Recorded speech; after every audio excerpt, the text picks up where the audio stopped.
Welcome back, ladies and gentlemen, to another episode of our Darkest Dungeon No Torches playthrough. Over the weekend, I published a guide to the Crusader class. Not a guide, an overview to the Crusader class, going through the abilities of the Crusader and the strengths of the Crusader in your party composition.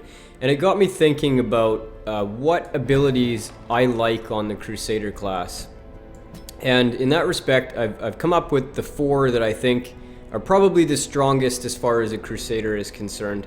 And I think since Mallet here, or Mallet, or whatever his name is about to go to level 2, I want to try to optimize his abilities. And the four abilities that I think are probably the best, and you can disagree with me on this if you want to, and you're certainly welcome to do that, are Smite, the Zealous Accusation, the Holy Lance ability, and Inspiring Cry. So let me go through why I think these are the best ones. Smite obviously it doesn't have a damage reduction on it, so it's a full damage ability, plus it gets the unholy benefit of 20%. I think they actually bumped that up because at the time I shot the guide it was 15%, I believe. I could be wrong, but I think it was 15%. So this ability is a no-brainer. Zealous Accusation, again, this ability hits the two first position guys of the enemy party. It does have a damage reduction, but this ability is very good for finishing off low health enemies in the first two positions. The one interesting one is a choice between Inspiring Cry or Battle Heal, and you wouldn't think of the Crusader as a healing class, and it certainly isn't. But in this instance, why the Battle Heal and the Inspiring Cry are used as your emergency type heals. So you've got a character that's on death's door, your healer hasn't come up in the rotation, your Crusader pops, and you need to make sure that that character doesn't get one shot on the next attack by the death's door roll. So you want to heal that character as fast as possible. Battle Heal seems like the logical choice because it's a higher heal value, but you only need one hit point to get that character off of death's door, and the extra 2 hit points you might get off of Battle Heal are not worth it in my opinion. You get 1 hit point off of healing with Inspiring Cry, and you also get a stress heal. So you've accomplished your task of getting that character off of the death's door debuff, and you've also stress healed slightly more. Plus, this is usable in all positions versus Battle Heal only be usable in positions 1 and 2. The last ability that I like is Holy Lance, and the reason for this is because, as you've seen in the previous playthroughs that we've done, when you get surprised, your party position switches, and the Crusader doesn't have a very fast ability to move back to the front line. It's only a single position per turn. And the advantage then of Holy Lance is that you can both move and attack in the same turn instead of just moving and foregoing your attack for that turn. So we're going to unlock these abilities. We needed to unlock the 2. And we're going to switch out Mallet's abilities on his next dungeon, which is going to be right now. In honor of the Crusader guide and the strengths of the Crusader in the Ruins dungeon because of the undead population, we are going to do this Explore 90% of rooms run in the Ruins here. We have a couple characters that are getting close to level 2. Rom is the second one, so we're going to bring him in. I'm trying to build a stronger party so that we can start tackling the veteran level dungeons, which are the level 3s. So we need to get our guys up to level 3. We've got a couple close ones here, and likely in the next couple playthroughs we'll get these guys to level 3 hopefully. But for now we're going to take our highest level 1s into this dungeon and see if we can't get them leveled up a little bit. So we're going to take our Vestal here in 3rd position. And I'm going to bring our new Highwayman into this one because I want to get him up as fast as possible. I don't have a leveled up Highwayman right now, so let's get him going. We'll bring a couple shovels, couple anti-venom, couple bandage, one of each key item, pretty standard loadout. Food-wise, we are in a medium dungeon, so we are going to take plenty of food. I would say, yeah, that's good enough. No, one more, 20 food.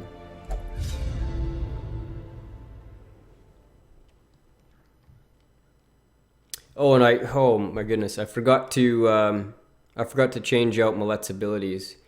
Let's see if I back out. It does stress heal them if you, or it stresses them out if you do this. Now, Foreign, No, you know, I don't want to do this because I'm going to lose provisioning. So we'll just go with this. I mean, you understand the concept behind it. And we've got 2 of the abilities that I would have brought in here anyway.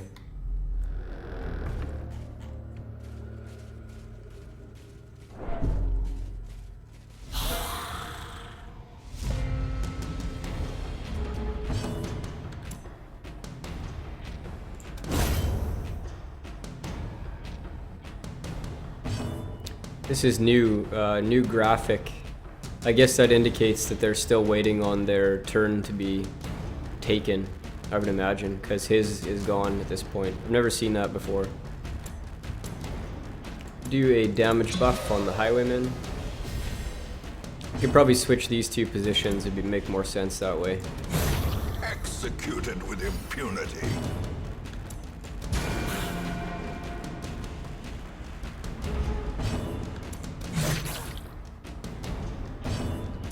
That's definitely what that indicator is. It's just saying that this character hasn't taken a turn yet this round. Confidence surges as the enemy crumbles.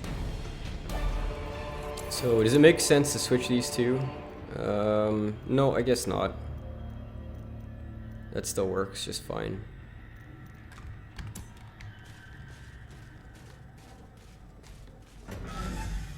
Let's have a look at the dungeon layout here. So we have to do 90% of rooms. Wow, this is it's not the best layout for this. We'll have to go down and come back up. We can probably skip these last 2.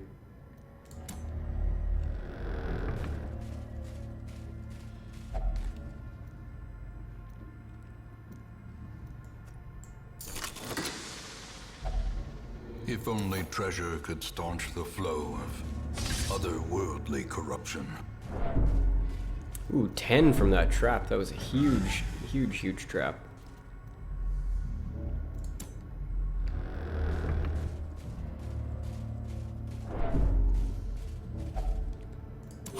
Very quick trigger of the eat. Luckily we've got lots of food, so I think we'll be just fine.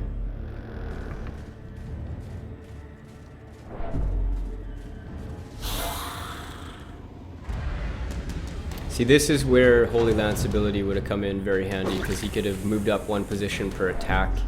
Right now I'm going to just have to move him back manually. Be gone, fiend.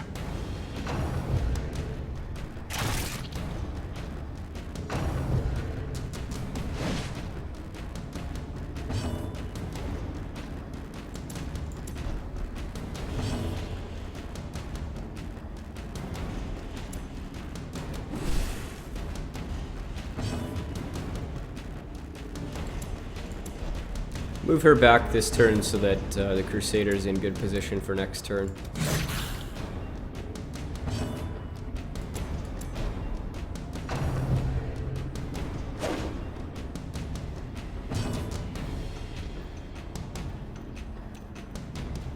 Here I'll just try to get a disease going on the Arbalist. 3 per round, that's a nice one.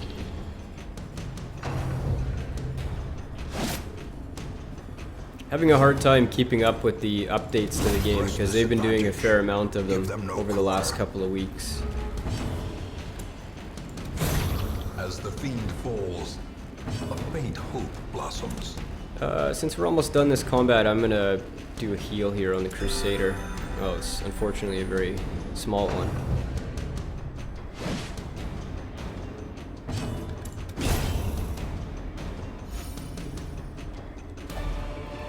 Remind yourself. Wow, that was a lot of gold. 1,500 from that. Killer.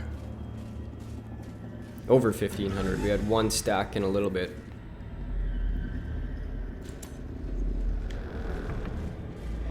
Darkness closes in, haunting the hearts of men.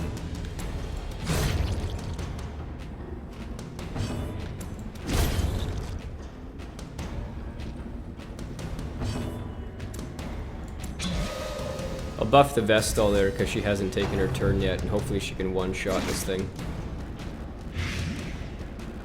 Get an anti-venom on her too.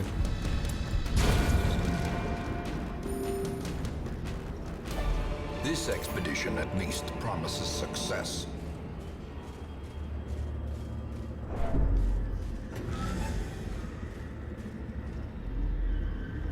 Alright, now we'll start backtracking up to the main hallway.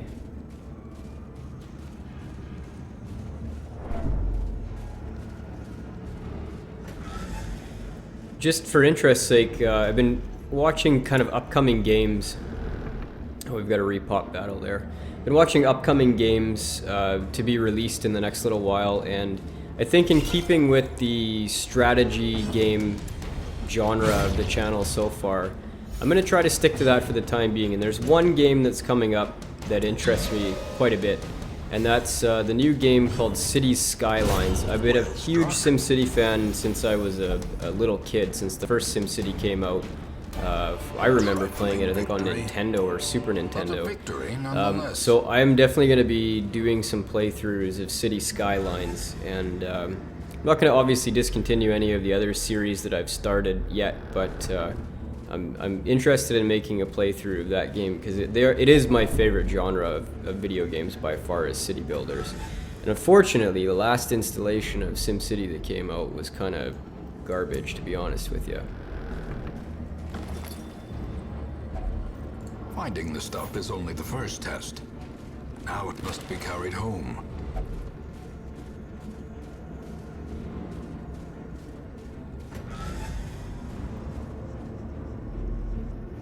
Yeah, we'll just bump up and do this loop here. We won't have any backtracking as a result.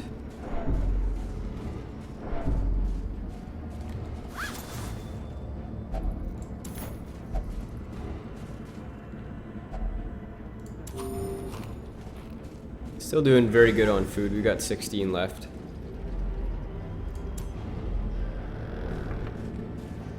Who's got a bad one I want to get rid of?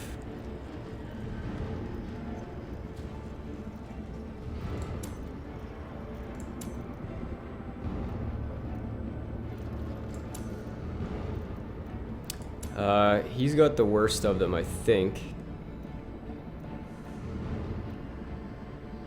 Increased chance of losing money while gambling. Well, he can't drink anyway, or he can't gamble anyway because he'll only drink. Minus 1% crit, that's not horrible. Yeah, we'll try this with him.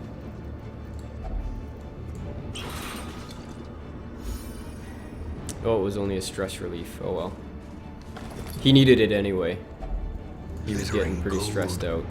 So, we've got inventory issues here. These are the first things I get rid of. When you think about a stack of those jades, I think they were, it's 1,000 total, because you can only stack 4. You can stack 1,500 gold. So the benefit is definitely to toss those in exchange for the gold. Another example of where Holy Lance would have been a very good ability to have here.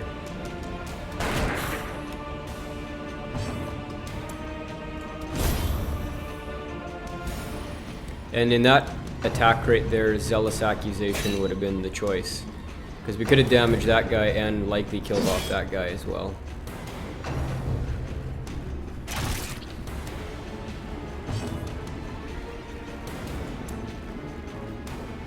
Try to stun the Arbalist in the back.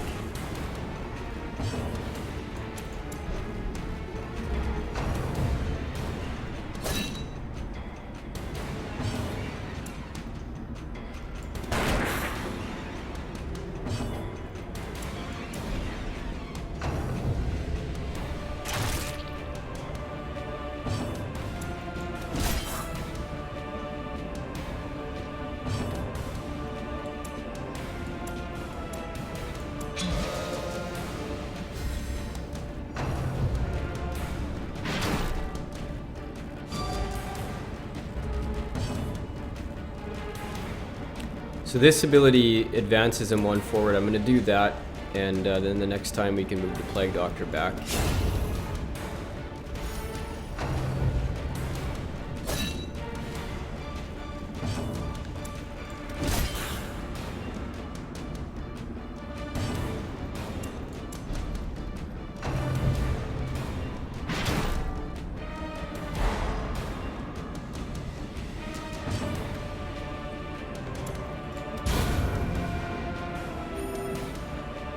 When you think about the choice that I had with the Vestal there was either to do a heal, which I could have done because we have a couple guys that are low, or I could have done the attack like I did. And when you think about the amount of damage that an enemy will do, if it's more than what you can heal, it's obviously more important to damage the enemy and try to kill that enemy to prevent that damage than it is to do the heal. The only exception to that is in the case where you have a character that's on death's door.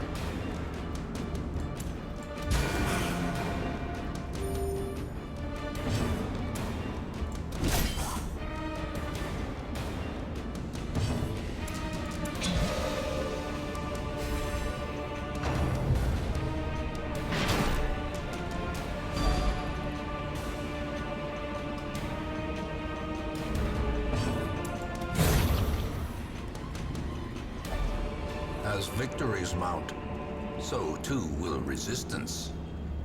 There is no downside to that trinket. That is, wow, that is very nice.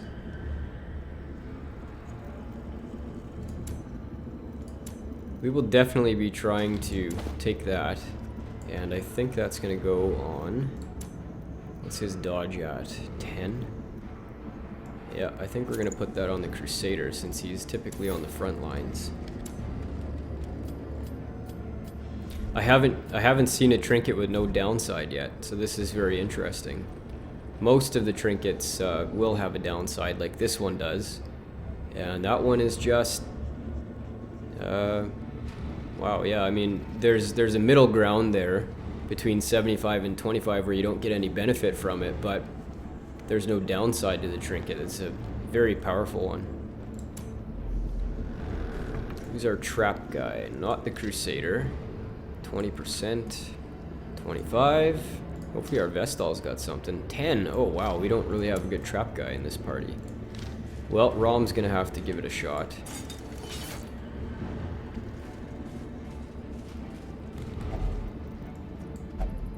No, I thought it was. I think I've tried that before a few times. Medicine? That's the one.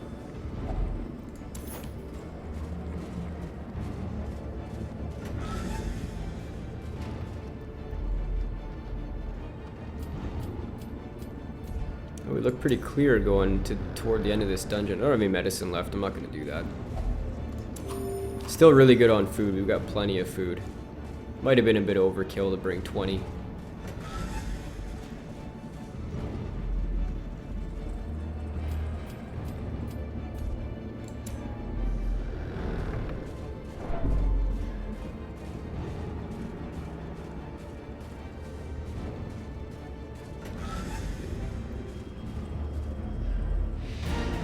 And there we go. You know what? We're in such good shape. Let's head down to this room.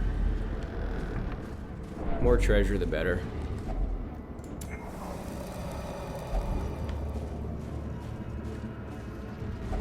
Even the cold stone seems bent on preventing passage.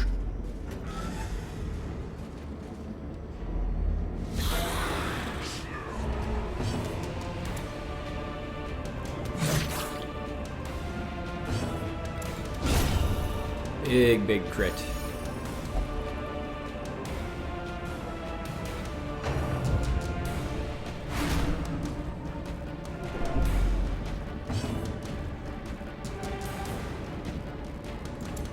Try to blind the Arbalist here. Nice.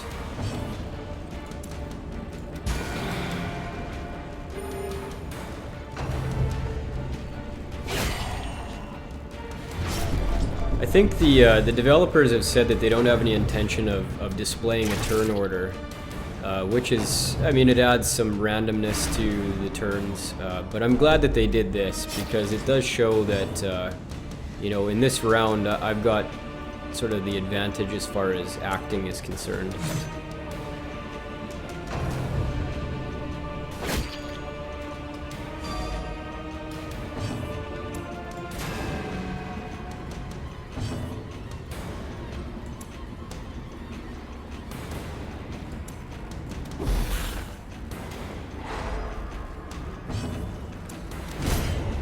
I didn't notice that he had a buff, stun resistance buff from the last time that Rom hit him with the blinding gas. I wonder if they've changed it since the last time we played.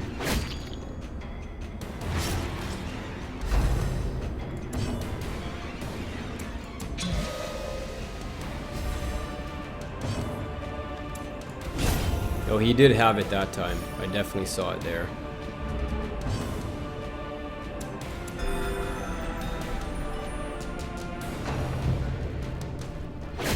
See that?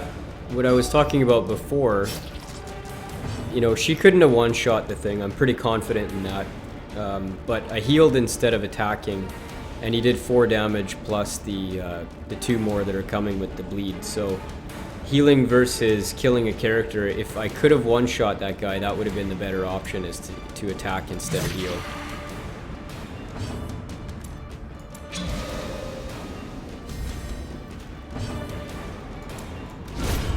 A singular strike.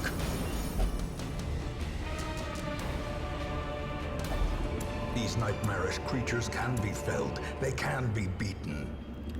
Anything to get... Yeah, we can get rid of this food. Take these, that's better. And we'll use a bandage here. I think we'll just, let's see if there's anything in there. Yeah, there is another fight in there, but we are getting pretty low, so I think we're gonna quit while we're ahead and head back to town here. We didn't even have to camp. This was a medium-length dungeon, we didn't even camp. The shifted corridors and sloped walls of our ancestry are beginning to feel familiar.